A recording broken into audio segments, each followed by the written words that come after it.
This week, we seek out the holiest of barrel grips. We find a huge pile of tool reviews, and Hilti's mythical exoskeleton finally arrives. This is your Power Tool Week in Review.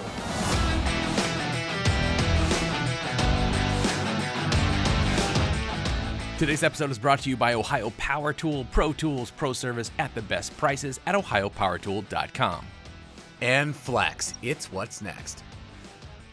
Welcome back, Power Tool fans. I'm Ram. And I'm Sarah, and we have several tool stories for you, starting off with Philly Fixed, who decided to put Makita's king of impacts against its great-great-grandpa. This is the fabled XDT-16, the Makita impact with more buttons than a shirt, and that is the XDT-01, a 10-year-old impact that clearly has been used for like 20 years, I'm guessing. The old guy holds a special place in Jim's heart, as it was his very first cordless tool purchase something like 30 years ago. The most obvious difference between the two are the 40-odd features on the XDT. Through rigorous testing, Jim discovers that the newish XDT-16 might be a bit faster, but as he puts it, I have no problem continuing to use this old one. see, Rob, being old doesn't make you useless. What? You can find the full review over at Philly Fixed. All right, just so we're clear, if we're headed towards old jokes, I'd rather you just give the people what you want and hit me once in a while. Of course. There you go, Hawaii boy. Moving on, whenever Jonathan Katz-Moses stops making high-end woodworking look easy and reviews a tool, it's always worth a watch. But this week, he really went overboard and reviewed 7 compact routers in his typical hyper-detailed fashion. Now, he didn't limit himself to cordless, but instead just grabbed the routers he uses in his shop every week, which includes a Milwaukee M18 Fuel, a Porter Cable Bosch, Ridgid, DeWalt, and 2 Makitas. This isn't a router race. Jonathan is in a unique position to offer insight into how each model works in a fine woodworking environment, and there's a ton of great advice in this review. So, who wins? I don't want to spoil it for you, but his choice almost feels like the default. Go watch it. Do you guys remember several months back when we first showed you the 3D renders and a single photo of the Hilti wearable exoskeleton, the X01? Well, this week, with no warning whatsoever, Hilti published the first video with actual footage of the gear being used, and it's packed full of positive reviews by on-the-job testers. As previously described, the X01 is a passive support system that automatically supports your arms at the elbow joint, alleviating the impact of physical intensive work, apparently winning over a lot of tradesmen who have a lot of overhead work to do. We've been excited about the concept since it was first announced, but we're suspicious of the total lack of videos showing the rig actually at work. In the new video, several users mention a learning curve of a few days, but once acclimated to the setup, they say they forget that they even have it on and no longer have the shoulder pain that they've become accustomed to. We also now have pricing, which is a solid $15.99. Now, that might seem a bit high to you, but when it comes to your physical health, that may be the best purchase that you buy this year. If any of you guys end up biting the bullet, let us know because we would love to get your feedback. We'll link to Hilti's video and the website below. I agree that the $15.99 seems a little bit steep, but the reality is if that thing makes your job easier every day and being passive, I'm guessing the thing's gonna last a super long time, then I bet $1,600 is gonna feel super reasonable for those people, especially big construction companies. Right. Now, I wonder if that would actually affect your insurance rates. That's actually a good question. I'll Right? ask Hilti that, yeah. All right, let's head over to the Torque Test channel where they've had just about enough with our constant complaining over which battery they use in their test. The mob has decided that the smaller the battery, the fewer the cells, the less the bandwidth the battery has, so the worse they'll perform. So TTC decided to test the theory the only way they know how, with fanatical precision and super cool animation. They focused on a set of Makita batteries, and the results were actually pretty dramatic.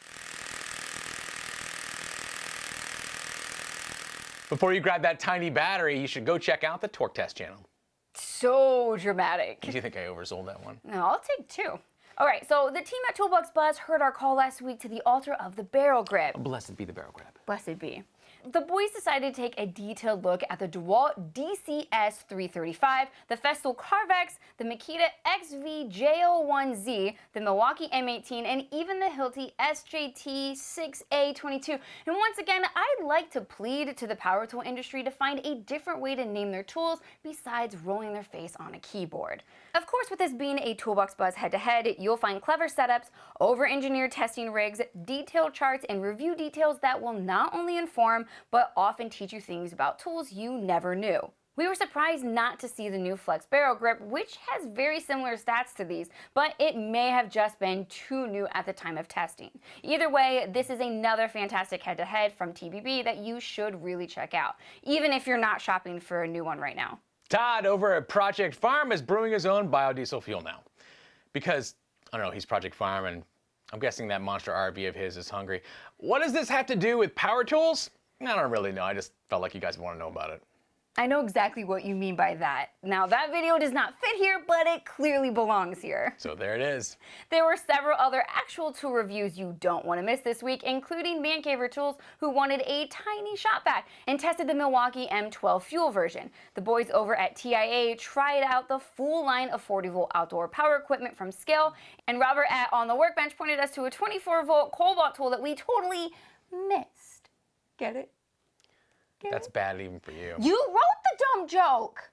This is the Cobalt Misting Fan, which, as Robert points out, was released at the end of summer last year. You know, right when no one needed to cool off. Well, Lowe's bad timing is our happy clearance deal. Apparently, you clip this onto the top of a 5-gallon bucket full of water, and the fan will fill the room with cooling mist. And instead of you paying $139, you can get it right now for only $47 on clearance. Okay guys, for this week's Tool Talk, we're going to talk about the subscriber number you see under Belts and Boxes just below us. As I record this, we're just over 94,000 subscribers, which we're pretty excited about. This is the 164th episode of Power Tool Week in Review, and before our 170th, we're likely to hit the big 100K mark. Here at Belts and Boxes, we're fully aware that this milestone is not ours, but it's yours. Because so many of you love tools as much as we do and continue to join us every Friday for some Power Tool news, reviews, and various shenanigans, we built a Power Tool news channel and we want to celebrate that. Our first thought was to purchase a $1,000 gift card from Ohio Power Tool with our own money to give away to you.